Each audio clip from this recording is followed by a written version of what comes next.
Tenencia de animales y salud pública. Se establece para la transmisión de una zoonosis de un animal a un humano, que ésta puede ser por vía directa o indirecta. La relación directa se da cuando se convive circunstancial o sistemáticamente con los animales, caso que se aplica principalmente a las mascotas o animales de compañía como perros y gatos, pero que también puede tratarse de otras especies domésticas como aves canoras o de ornato, aves de corral, cerdos, bovinos, equinos. Y eventualmente otras menos típicas como primates, roedores, reptiles, aves y mamíferos silvestres, especies todas que representan potencialmente fuentes de contagio para el hombre de una gama amplia de zoonosis. Este tipo de zoonosis se relaciona con quienes por una afición o por una necesidad enmarcada en una determinante social, económica o cultural, conviven con los animales y el ámbito común es el medio urbano y en muchos casos el doméstico. Núñez 1992. Una gran parte de las zoonosis más conocidas corresponden a este tipo, particularizándose en las de etiología viral como la rabia, fiebre hemorrágica, bacterianas como algunas estafilococosis y clostridiasis, micosis y rickettsiosis como la dermatofitosis y la citacosis. Sin exceptuar a las parasitarias como la toxoplasmosis y la sarna. Hacha y Esifres 1986 y Núñez 1992.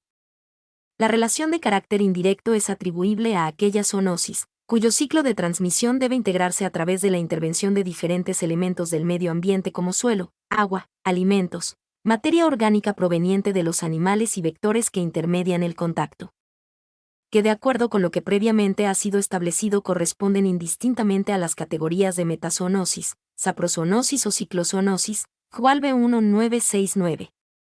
Estas son abundantes en etiología y versátiles en su forma de transmisión como la leptospirosis, brucelosis, hidatidosis, encefalitis equina, filariasis, chagas, hidatidosis, dipilidiasis, etc. Hacha y Esifres 1986.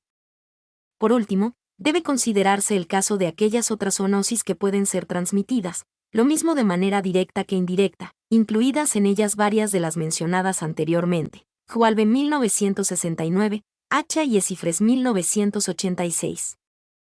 De las potenciales situaciones de contagio, derivadas de la presencia de los animales en un medio común para animales y humanos, se puede diferenciar entonces aquel contacto que de manera voluntaria se establece, como es el caso de quienes poseen animales como resultado de un interés solo estimativo, y que se ejemplifica en las mascotas o por una circunstancia en la que media el interés económico y de servicio, correspondiendo esta a animales de trabajo, guardia o proveedores de algún producto de consumo. Debe hacerse énfasis en la circunstancia que implica el contacto involuntario e ignorado, resultado de la convivencia con los animales por vecindad o por el uso de espacios comunes, como sucede en patios, calles y los parques públicos, en donde el suelo, al agua y hasta el aire, sirven para hacer posible este contagio. Un ejemplo típico de estos casos son las ascaridiasis atribuibles a Toxocara canis, Schantz y Glickman 1983 y Zárate López 1990.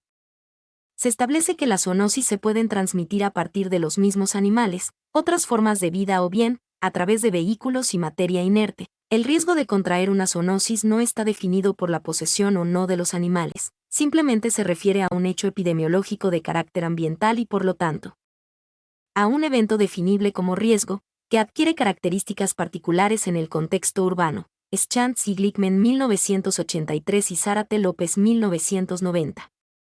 La salud animal en el contexto urbano. La disponibilidad de agua, de alternativas para la disposición de los desechos, de ventilación, espacio e infraestructura de alojamiento, son requerimientos que no se satisfacen o están severamente limitados en las ciudades, lo mismo que la posibilidad de producir o disponer de alimentos adecuados para los animales, que generalmente tienden a ser más escasos y más caros en el medio urbano. Todos estos hechos en su conjunto, se traducen en condiciones desfavorables que propician un aumento en la susceptibilidad de los animales para desarrollar y para transmitir diversas enfermedades zoonóticas y no zoonóticas, muchas de las cuales no se presentan con la misma frecuencia e intensidad en el campo. Schantz y Glickman 1983. En la misma medida en que aumenta el riesgo para la salud humana, aumenta consecuentemente el riesgo para la salud animal, fenómeno este último que se revierte hacia la población en un plano de consideración eminentemente ambiental de incumbencia para la salud pública veterinaria. considerando que no es necesario convivir con un animal para estar en riesgo de contraer una zoonosis, puesto que son condiciones dependientes del ambiente las que definen este riesgo. El mismo puede estar referido a una o a varias zoonosis diferentes, dependiendo de la especie animal y de la forma en que ésta se transmita. Schantz y Glickman 1983. Criterios para la definición de la zoonosis. Zoonosis, del griego zoon, animal, son enfermedades infecciosas transmisibles desde animales vertebrados al ser humano bajo condiciones naturales. Los agentes infecciosos involucrados incluyen bacterias, virus, parásitos, hongos y ricketsias, entre otros.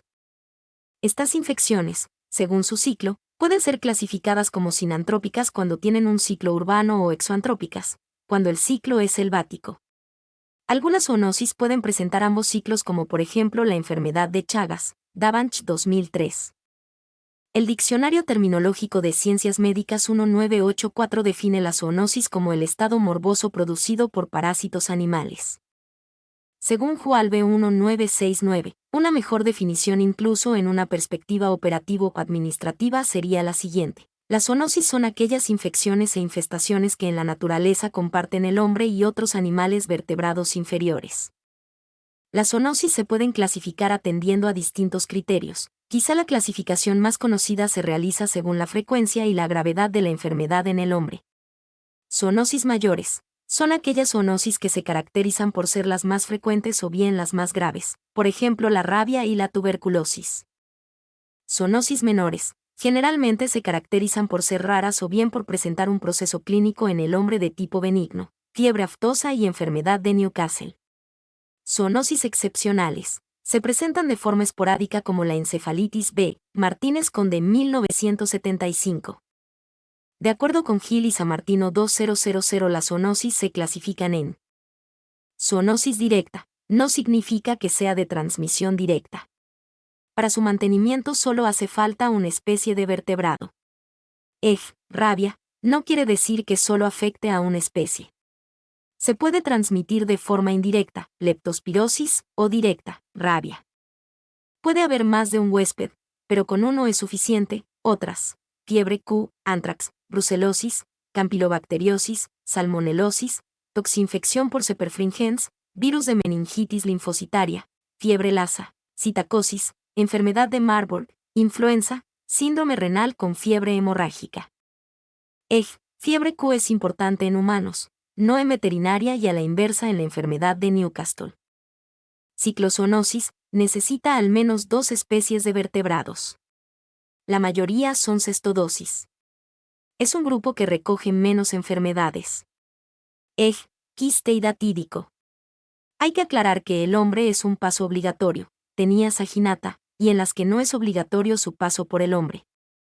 Metazoonosis, implica una especie de invertebrado y un vertebrado.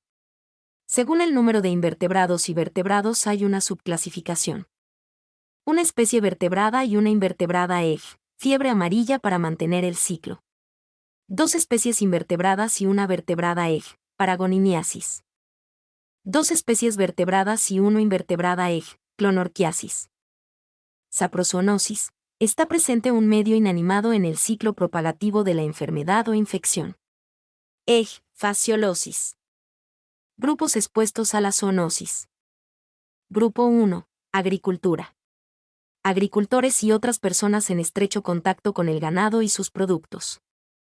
Grupo 2. Manufactura de productos.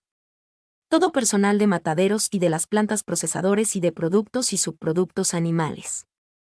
Grupo 3. Silvicultura, campo. Personas que frecuentan el hábitat silvestre por motivos profesionales o recreativos.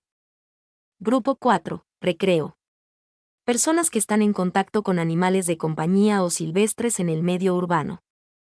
Grupo 5. Clínicas y laboratorios. Personal de salud que ha de ocuparse de pacientes y trabajadores de salud, inclusive personal de laboratorio, que manejan muestras cadáveres o partes de estos. Grupo 6. Epidemiología. Profesionales de salud pública que realizan investigaciones de campo. Grupo 7. Emergencia. Personal en situaciones de catástrofes, refugiados o que viven en él temporalmente en condiciones de hacinamiento y de gran tensión. HSE 1993. Mi nombre es Demim. Soy tu asistente personal. Mi sitio en internet es demim.es.tl.